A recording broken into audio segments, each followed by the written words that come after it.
I did not ever imagine I'd be with Press Homes this long. I was finished with college, a short version of my story, and I had volunteered time during my junior and senior years of school to help Bill Hagstrom. I didn't even know what he did, but he was a retired missionary. I knew that he had a huge impact in Assam, which is in the northeast corner of India, next to China. And he ended up at Presbyterian Homes through a series of providential events. He lived just down the street. The denomination he was part of said you can't really go back to the church, so you're going to have to find something else to do. And he started doing carpentry work, laying plumbing and sewer work for Press Homes, and that's how he got started. And eventually he became the president or the administrator of a site, which is 200 apartments and about 200 employees, and that's the state I knew him in. And he had a property he bought up north of Grand Rapids, Minnesota in Marcel, and he used that for retiring missionaries and pastors who were in transition. And I knew pastors that were in transition where there had been church conflicts and that sort of thing. And so I had a heart for helping with that, so I would go up and volunteer time. So that's how I got to know him. And I was on my way to a career path with ARA services. It was a corporate job, anything you could possibly have asked for coming out of school, both in terms of money and benefits and options and everything. And as I was going down that path, I got a call from Bill one day and said, "Would you ever think of coming to work for Press Homes?" I said, "Well, to be kind, I'll think about it for a little bit." And I did think about it, made a long list of pros and cons, and ended up saying, "No, I'm not going to do that." And I'll donate money, but I'm not going to do that. And I just had no peace about it that night. I said, that must be the Lord telling me I made a wrong decision. So I went back the next day and said, if that job is still open, I'm good to go with Press Homes. It was an accounting job. I had an accounting background. Psychology and accounting were my backgrounds, and macroeconomics, a weird combination, and a minor in philosophy. What do you do with that? I don't know. But anyway, I started here doing accounting work then, and I thought I would do it missionally for a couple of years and then move on. And told myself several times, 45 years later, I never figured out part two.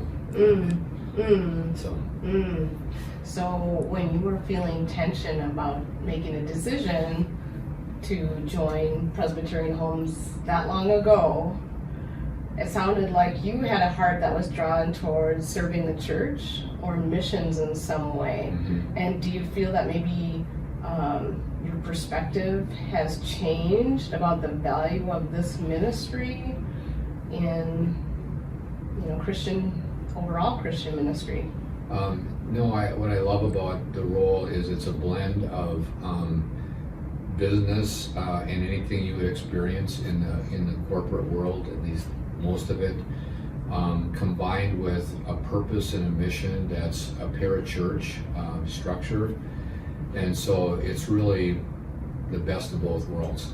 And I love that part about it. I like the missional part. I like being Christ-centered and biblically based. I like being able to meet spiritual needs, physical needs, emotional needs, and know you're making a difference in the lives of people, older adults, residents, people in the community, staff, volunteers. It's an amazing opportunity that way, and I'm grateful for that combination. So looking back 45 years ago, or even 40, let's say, looking back at your younger self, what's some advice you would give? Well, I think the first thing is to go with your heart and live to purpose. Stay with what you love to do and what you're called to do, and let everything else take care of itself over time. Sounds like you have faith. Faith, yeah, and I like to be able to, Lord willing, exercise that faith too. So. So, as you're growing older, how do you feel towards our residents, the very people that we exist to serve? Well, my kind of journey with aging is sort of an interesting one, because my dad was a pastor. My mom was a pretty high-end nurse. They chose to serve in rural communities, really rural communities. So I grew up in communities where relative age was higher than it would be societally here now. So I mean, I had 85, 90-year-old, babysitters, and we had a church that was probably half over 65. I grew up in the environment. I felt very comfortable in it. And of course, when you're 2, 3, 4, 5, 10 years old in that environment, it's really distant. But I got to see a lot of, my mom donated a lot of time to people who were dying. I would try to be alongside where I could. I remember asking my mom in the last few years when I was with her on a call, she kept her nursing license until she was 91. And she tried to continue to volunteer time. I call her the Energizer Bunny. And I remember sometime in there I said, so like, how many deaths have you been right there with people who were very frail and very old? And she had to think about it for a while. And she said, it's been north of 250 for sure, 250, 260, somewhere in there. And I maybe it was 10 of those, I don't know, along with her, and saw a lot of really phenomenal things happen of God's presence in those things that are sort of miraculous kind of sight things, which I won't go into here. So that was my kind of early experience with aging. And then after college, I came here, and of course I think I might have been 22 when I started, 21 or 22, right in there.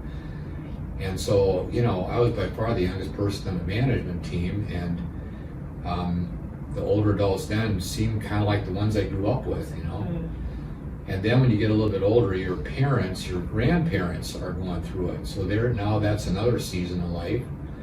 And then eventually your parents, and then friends of yours at church and people you grew up with that are my age now, their parents, a lot of them, are in some of our communities, and I'll get calls like, what do we do about a memory care, this or that, or I need transitional care, or what do you know about Lewy body, Alzheimer's, Lewy body, what's that going to do, or what's the more advanced Parkinson's going to do? So you're looking at it now through a lens of these are people that I spent a lot of time with, and so you're seeing it differently there. And now I'm 67 right now, so I'm seeing people I used to work with here who are 85 and 90 years old, and going to visit them sometimes, you see it differently there. I would say the constant theme through all of it, it's a spiritual journey, and we all have a dot, from birth to death, and it's pretty fast. And working a lot with frail older adults, you recognize just how short that dash is, so you want to do something about it that counts for eternity, and you want to really meet real physical needs, because we're not like 22 and immortal, or 22 and we got a few decades of stewardship and it's done. And so now I see aging and the services we provide as, I would say, more real in terms of the grit and the reality of life's changes. I was at 2 funerals in the last 2 weeks, and in both cases I was sort of amazed looking around the audience or the congregation, those attendees, of people that I remember, at a certain age that now are obviously thinking they're at that same age, but they're at a much different age, and I'm sure I'm one of those too. And they're facing their own challenges. So your world gets smaller, physical frailties develop, a lot of loss is experienced, and I think what's the new learnings are that loss and experience that I always felt was sort of taken stoically by people is really hits them. Kind of like with COVID, all those experiences we've lived through, they're part of who we are. I think older adults, they have a new appreciation for the personal challenges and the loss, and facing bravely into I got what diagnosis again? And there's no cure for that one, is there? Nope, it's a chronic disease you take right to the end, or my ability to drive is gone, or my life has changed dramatically. And I have an appreciation for both how people deal with that, because you got to put one foot in front of another no matter what, but you can do it with a lot of high emotion and high maintenance, or you can do it kind of stoically, or right in between, this is my reality, I'm going to deal with it, and I see a lot of that. And then also on the spiritual side, a new and reinvigorated kind of sense of the impact that side makes for how we come alongside of people too.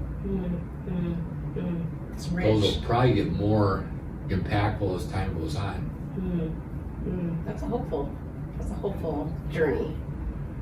There's always hope, right? Yes. God has got a hope, so we're good there. It sounds like even the people that we serve are a source of strength to you. Yeah, they definitely are a source of strength, and I love getting together with our residents that we serve and older adults in general, and talking to them about their journey and trying to empathize where you can, and that's both really, really good and also hard to do. But yeah, it's we can all gain a lot of encouragement and learning by watching how older adults around us that we're serving, with the rich histories and backgrounds that they have, show up. So it's a good thing. Wonderful.